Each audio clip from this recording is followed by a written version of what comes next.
I want to move to carrier screening, which does represent an enormous next step in reproductive care and is going to make a significant shift in how we think about and present reproductive care within our community. This talk is not the be-all and end-all. This is a teaser to have you thinking and hopefully asking more questions, seeking out more information and resources from the RACGP, from local experts, from your obstetric colleagues, from your clinical genetics colleagues, and from your patients, because as you will see, carrier screening carries a potentially great benefit, but it requires a community discussion and community engagement for that benefit to be achieved. And we need to do that in a way that is respectful for each individual person in the community who may not see this, on balance, as being of something of benefit to them. And I absolutely respect that. We just need to tread lightly on the earth so that we say, here are a variety or a range of options for you and your partner to consider. But it's really important that this be informed, that we have an informed populace for this discussion and not that it just be delivered from the top of the mountain to the plains, if I could use that analogy.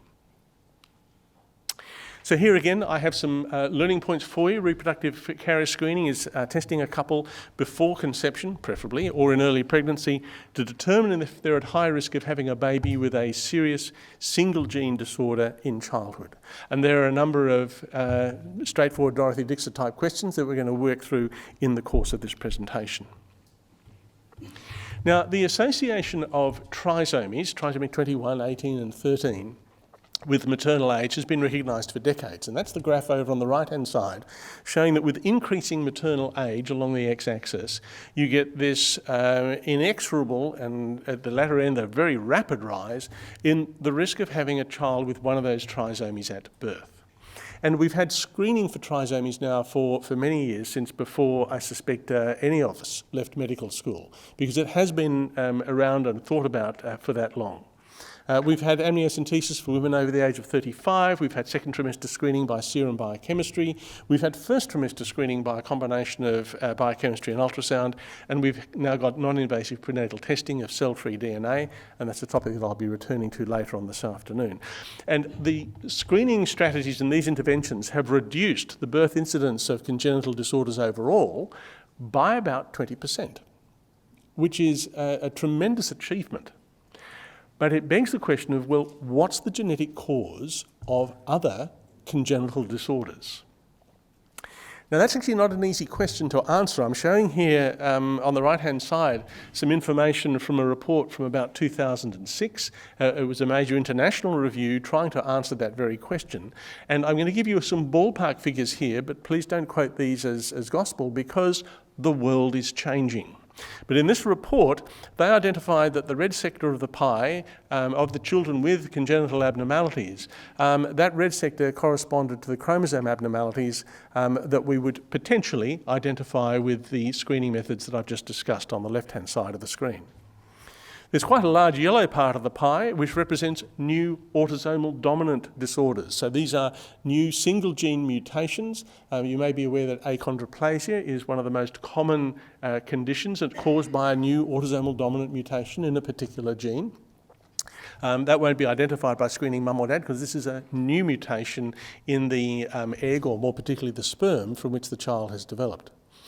And according to this 2006 study, the blue sector of the pie represents autosomal recessive disorders or X-linked recessive disorders, where the parents are carrying a gene that would predispose the child to developing this condition. And then there's the big green slab there, which is everything else. We're really not quite sure what that was due to. And what has changed in the last 15 years, it is becoming increasingly clear that a large section of that green slab are in fact autosomal recessive disorders that are now being recognised as such, but weren't evident as such in the mid-noughties. And this then paves the way for potentially taking some action to utilise this new information. Just a quick refresher, for recessive inheritance, genes generally come in pairs when they're on the autosomes, and they come in pairs on the X chromosome if you're female, if you're a woman. A recessive mutation in one gene is usually of no consequence because you have a second normal gene to back that up. But recessive genes can matter if a child inherits an abnormal gene from each parent, or if a son inherits an abnormal X chromosome from the mother. And those are the scenarios over on the right-hand side, those cartoons that you'll be very familiar with from textbooks. The first one there is 25% risk of an affected child if parents are carriers of the same condition on an autosomal recessive, or again a 25% risk of having an affected child, it would be a son, if the mother is a carrier of an X-linked condition. And I'm not going to belabour that inheritance, so hopefully that's ringing some bells for you. But what's important here is that in contrast to the trisomies, there are not only hundreds but thousands of different recessive conditions. And each of one of these conditions is generally rare. They've been, if they were common, they would have been weeded out of our gene pool over time. Each of them is rare, but together they are common. And that's going to be linked to an important technological advance in genetic testing methods, which I'll come to in a moment. Now let's think for a moment about the risks involved here. Here is our familiar maternal age graph again, and it's got the red slab, which shows that increasing risk of having a child with one of the three common trisomies with increasing maternal age. I've added on top of that a green bar, which is the risk of having a child with Turner syndrome or Klinefelter syndrome, and the risk of having a child with Klinefelter syndrome increases with maternal age as well. I've added on top of that again a blue bar, which is the risk of having a child with the most common microdeletion, the 22q microdeletion, occurs in about 1 in 1,000 pregnancies at 12 weeks gestation. And I've added on top of that again some recessive conditions. And so that sort of beigey amber bar or slab at the top of that figure represents the risk of a woman of a given age having a child with cystic fibrosis, spinal muscular atrophy, or Fragile X syndrome. And you'll see that for a woman under the age of about 30, she is more likely to have a baby with one of those three relatively common recessive conditions than she is to have a child with a chromosome abnormality. So we've put a lot of energy into chromosome abnormalities in the past, as we should, no dispute about that, but we now have the potential to address something that is even more common. So we could potentially screen couples to identify those who are at risk of having a child with a recessive disorder. And there's important differences here. Carrier screening differs from trisomy screening because it can be done before conception. You can't do that when you're screening for Down syndrome. But about 50% of pregnancies in Australia are unplanned. You'll know that, because these are the ladies who come to you without those prior discussions, wanting to get further advice about the management of their pregnancy. So the fact that carrier screening can be done prior to conception is all well and good, but it may be impractical for about half of the couples who are pregnant. The other thing is that the carrier screening need only be done once. You wouldn't recommend to a woman that she have screening for Down syndrome just in her first pregnancy but not in second pregnancies. You would do it in every pregnancy. But for this sort of carrier screening, that need only be done once for a couple. But couples change partners. And if a couple do change partners, you need to go back and revisit what the risks are for them as a couple. You don't necessarily need to repeat all the tests, but you do need to re-ask the question, what is the risk for this couple? But having said that, carrier screening is very similar to the familiar trisomy screening on a couple of points. The first is this: carrier screening should be offered despite there being no family history of the disease. For the great majority of children who have a recessive disorder, they have no family history of the disease, even though the mutations are familial, because the people who've carried the mutation in preceding generations were only carriers and weren't affected. So family history is a lousy guide to who should be offered reproductive carrier screening for these recessive conditions. Do not rely on it. The other thing in which carrier screening is now very similar to trisomy screening is that it's mainstream. If you are involved in providing reproductive care, you need to have your head and your practice around the offering of carrier screening to your patients. This is a Ranscog statement from a couple of years ago, and there's a key word in there. It says information on carrier screening should be offered to all women, not may be offered or might be considered.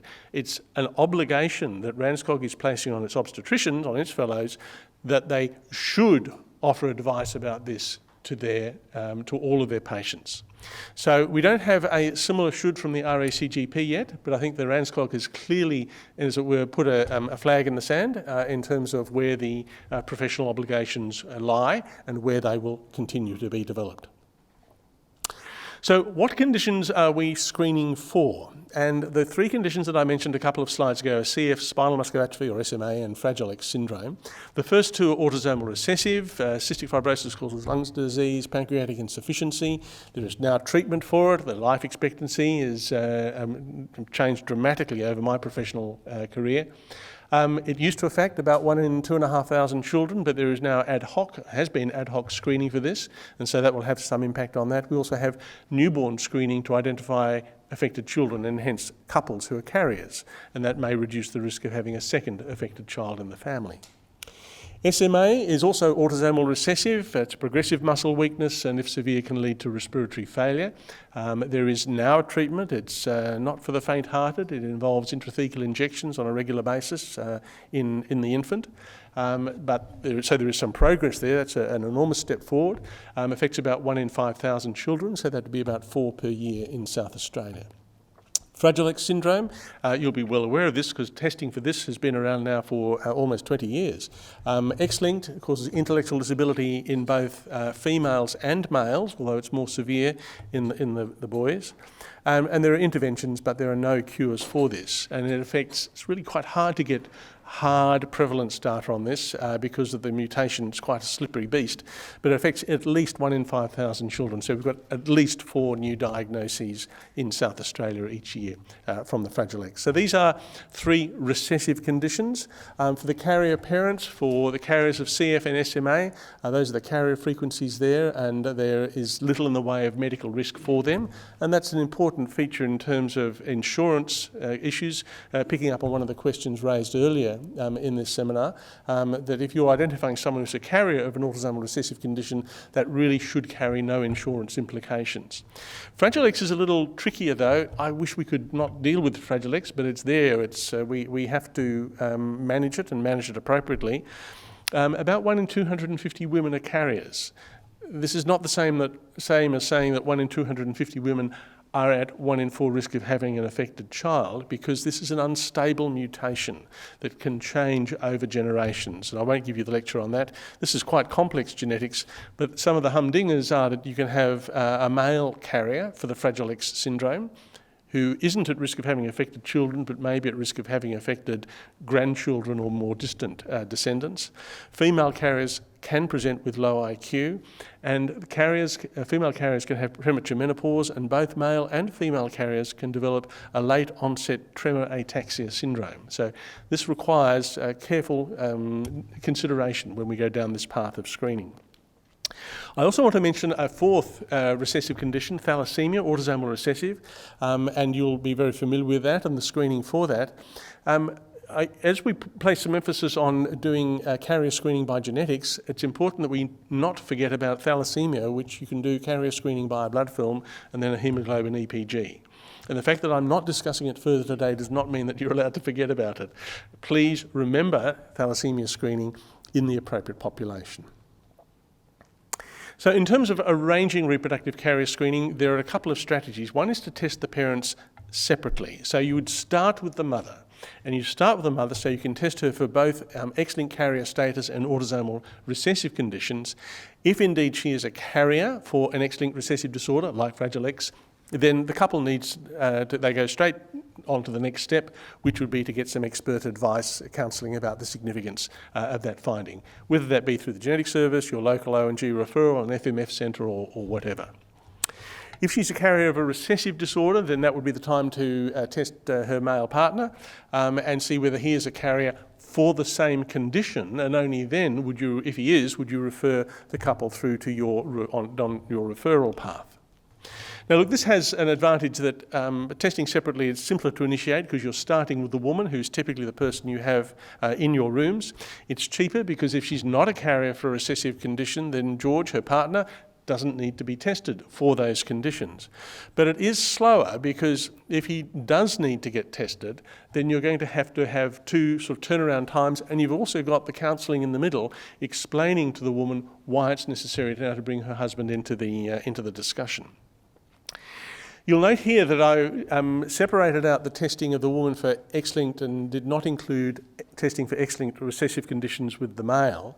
And a strong recommendation is that you do not test men for their carrier status of the Fragile X syndrome in the context of reproductive carrier screening. Because remember I said that if a man is an unaffected carrier, he is not at increased risk of having an affected child. And that's the purpose of this screening, to work out the risk for the next generation. If you, or the man, wants to investigate the risks of him having affected grandchildren, great-grandchildren, etc., fine, that's fine, but you go into that then knowing that that's what you're discussing. Because I wouldn't want you to be in the situation where you've identified a man who's an unaffected male carrier and you need to start addressing a raft of other issues that are incidental and off to one side. They're not directly related to the reason for doing this test. In terms of testing the parents together, this is the other strategy, not separate but simultaneous. And here you test mum and dad at the same time, testing again the father just for the autosomal recessive, and only if they are at 1 in 4 risk of having an affected child do you do the referral on. This is more complex to initiate because you've got to bring George, the partner, into the story. It's more expensive because he's having testing, which may in fact not be necessary if his female partner is not a carrier. But it's quicker because you've got the same turnaround time covering both tests. And I think particularly in terms of the practicalities for you and the couple, the counselling is a lot simpler. You're not having to do any halfway stuff. You're saying, here I've got the final answers to whether there is an issue for you or not. And you don't need to provide a supplementary justification for further testing of the male partner. And in fact, this simultaneous testing is the model that is being used for Mackenzie's mission, which is a national trial of reproductive carrier screening underway at present. In terms of the timing of this, the test can be done before conception, and in that case, those who are found to be carriers can be referred on for specialist advice, and they can then make an informed choice about a variety of options there, and they can then have proactive management of a pregnancy that ensues. It can be done early in pregnancy, so the couple may have already conceived and present to you and say, well, now we would like to have a reproductive carrier screening. But then the clock is ticking, and it's ticking quite fast. You can test separately or you can test together. You've got a potential referral to your specialist service, and the options that are available to a couple who are shown to be carriers are now very much limited because they are already pregnant, and you're in the situation of having to manage the pregnancy reactively rather than proactively. So please avoid the rush. Test before conception. But I recognise that brings all sorts of challenges in itself to actually achieve that outcome. One key issue is around the counselling that's involved in this, and I want to just briefly describe the counselling elements, but please do not take home the message that the counselling must be done by a genetic counsellor.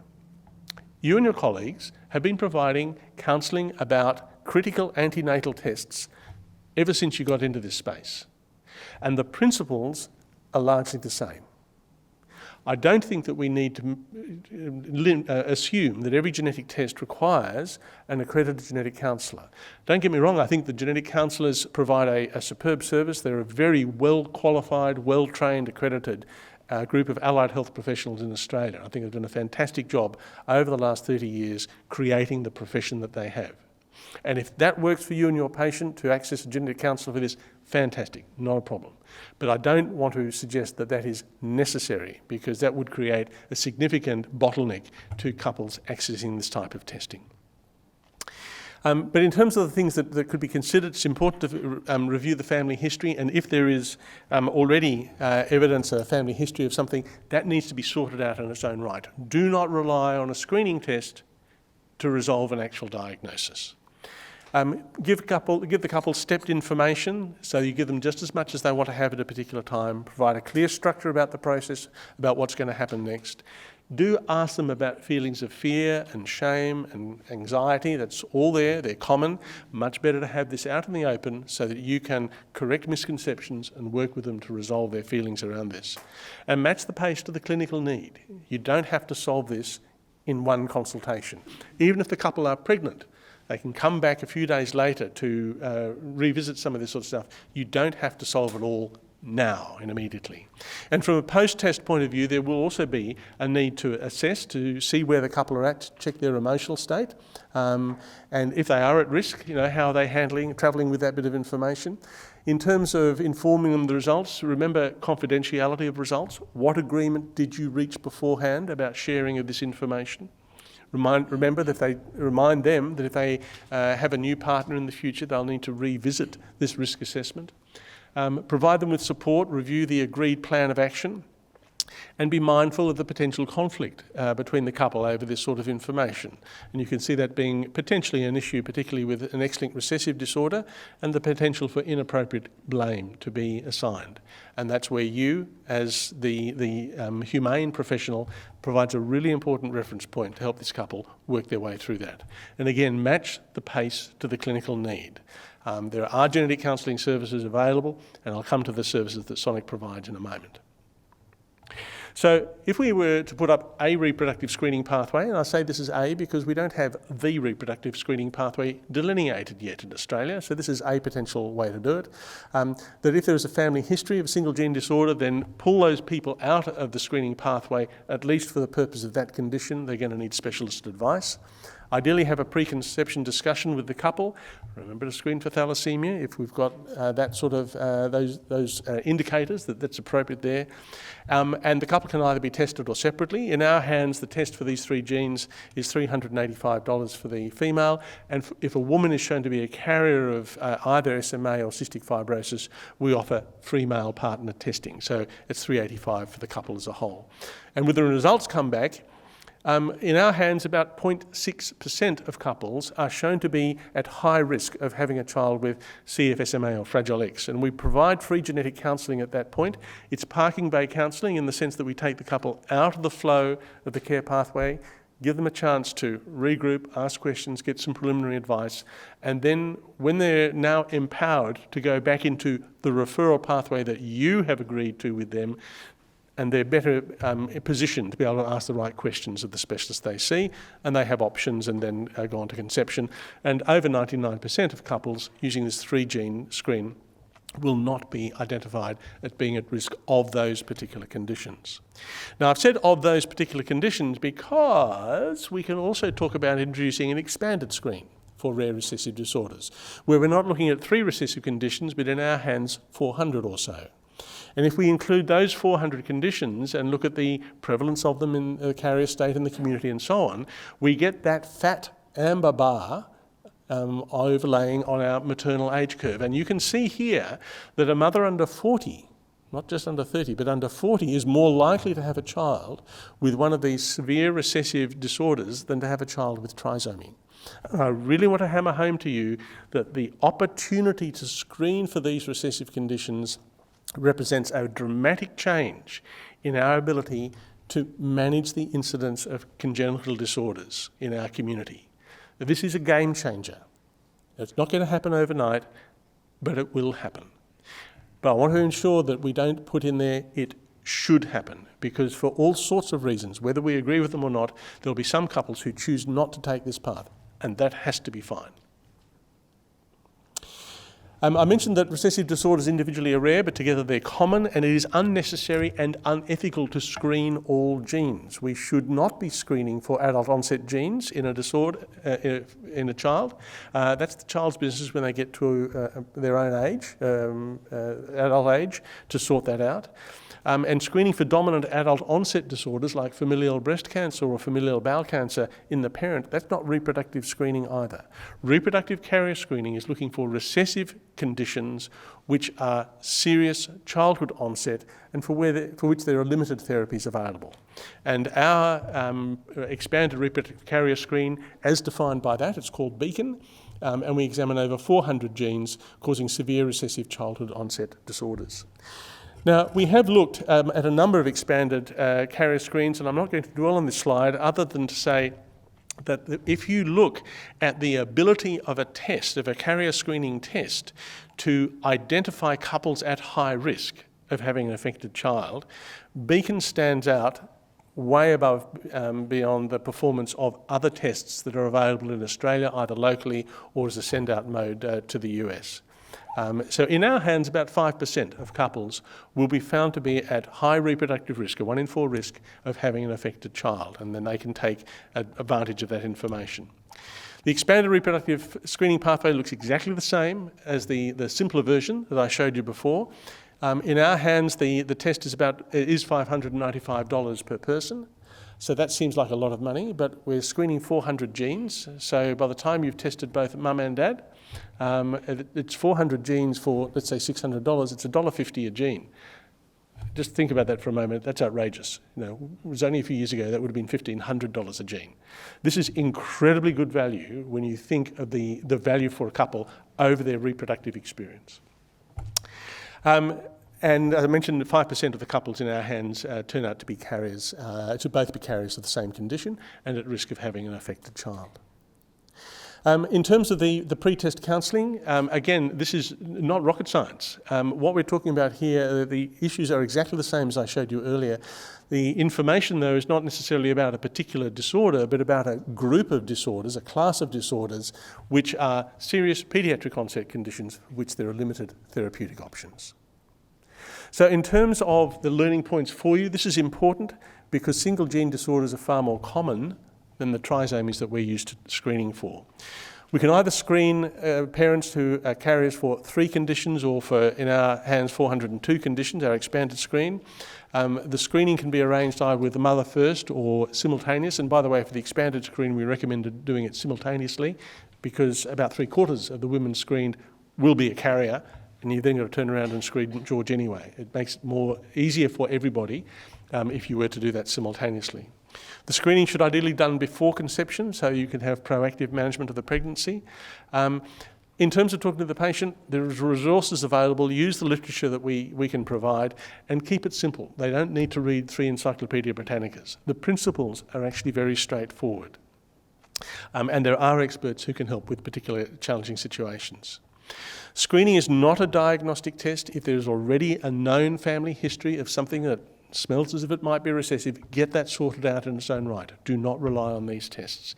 And in terms of further information, your local Sonic laboratory and our website has a lot of information to help you and your patients in this space. Thank you. Okay, so we're up for more questions from the crowd. From the audience today. Oh, yeah. Walk straight past you. I'm sorry to be taking up the mic so much. Thank you for the presentation.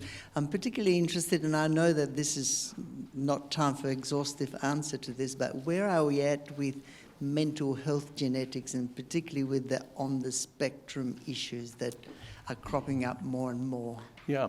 So the question is, do we have genetic tests that can reliably, and I've added that to your question, that can reliably predict the mental health future for a child? And you can imagine that that's a potentially explosive exploration to undertake, as it should be. And I say as it should be explosive because of the dangers of us misapplying the information that comes from that, and as it should be because mental health deserves just as much attention as physical health. And we need to be prepared as a society to address the genetic and social underpinnings of mental health in just the same way that we address the genetic and social underpinnings of heart disease or cancer or whatever.